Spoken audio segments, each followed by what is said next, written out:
Yes, at dahil nga po birthday ko ngayon, ayan, at nagpunta po muna kami ng Quiapo. Nag-decide po kami na mag-Quiapo at family date na lang at wag na pong gumastos at magpakain sa bahay dahil mas gusto ko po talaga yung ganito lang. At saka tipid din po, charot. Ayan, so nagpasalamat po muna kami kay Papa Lord sa another year. At tumiretso naman po kami ng MOA para po magkaroon po kami ng family date. And yes, enjoy naman po dahil isa na din po ang pupunta namin sa MOA dahil sa ilaw-ilaw. And isa po sa wishlist ko po para sa aking birthday ang kumain ng Papi Souffle pancake. And yes, yan nga po ay napakasarap. Promise. Sulit buy din siya. Medyo pricey para sa halagang 160 pero sulit na sulit po at talagang gagawin yan dyan sa harapan nyo. Lulutuin po siya ng fresh at live. So, ayan po. Tingnan nyo. Wow. Isa po sa birthday wishlist ko po yan. Ang simple lang. Pero yan po yung naging cake ko. That day po. Actually, ang saya-saya ko po dahil family date nga po at ayan, merienda po muna kami bago po kami pumasok doon sa hanging garden. Mukbang ng corn dog bago po yung ating souffle na pancake. Yes, ayan.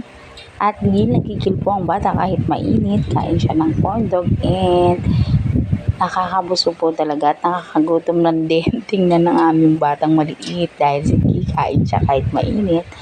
Nakaka-enjoy po at nakakatuwa na nasa-celebrate ko po yung birthday ko ng ganito lang. So, pasensya na po at talagang medyo hindi tayo nagkaroon ng ganap. Talagang ang gusto ko lang po talaga ay sulit day, family day, quality day with daddy and my baby Xandre. Yes, and yes, kain-kain, mukbang lang po tayo. Dahil nga ang trip po namin ay kumain at mamasyal. Ayan. At ayan nga po, walang katapusang kain ng aming BBE. Nakakatawa naman po siyang kumain at sulit na sulit naman din po. Gutom na daw po siya niyan. O, diba? And ang ating hinihintay na pancake yan, charan! I'm so happy. Sobrang fluffy po niya at talaga pong napakasarap. Melts in your mouth, kumbaga. And for the first bite, yan, daddy. Thank you. At napakasarap po talaga niya. Promise. O, diba? Isa lang po binili namin para tipid. And yes, dahil dyan, ayan na. Dito na po tayo sa pag-setting part ni Sunday, ang playhouse. At ang hanging garden po nila. Napakaganda po doon, promise. Tuwing gabi, sa gabi. Dahil makikita nyo, ma-appreciate nyo po yung lightnings nila. And syempre, kinuha po namin yung opportunity na yan para mag-take na rin ng picture at i-enjoy po ang view. And yes, mga moms, mga ninis, sobrang enjoy po talaga. At ayan, kinuha po namin talaga itong time na ito para sa family day. Pinaka-importante po talaga sa akin ay ang aking bibig at ang aking daddy. Kaya i-enjoy po talaga namin yan. Pasensya na po kung wala pong ganap. Talaga pong sa panahon po ngayon, mas gusto ko po talaga ay family day. At pagkatapos po namin kumain, naglaro na naman po ang aming BBE.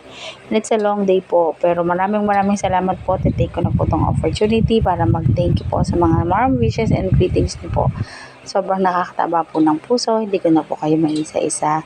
Pero sobrang masaya po ako na na-celebrate ko ang aking 38th birthday. Yes, 38 and groovin'.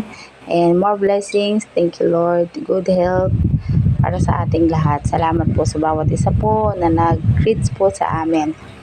Thank you lalo na po kay Lord sa pagbibigay sa akin ng pamilya ko na wala po kaming sakit, malusog at makakaraos po sa araw-araw na buhay. And thank you po, Lord, sa lahat po ng bigay niyo po sa aking anak. Lagi lang pong masaya. At yan, guys. Sana po na-enjoy nyo din yung araw nyo kahapon dahil ako po ay sobrang enjoy sa aking kasi-celebrate ng aking birthday.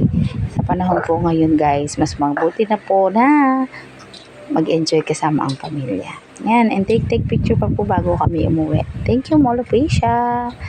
Nag-enjoy po ako. Thank you din, Lord. Thank you, guys. Bye!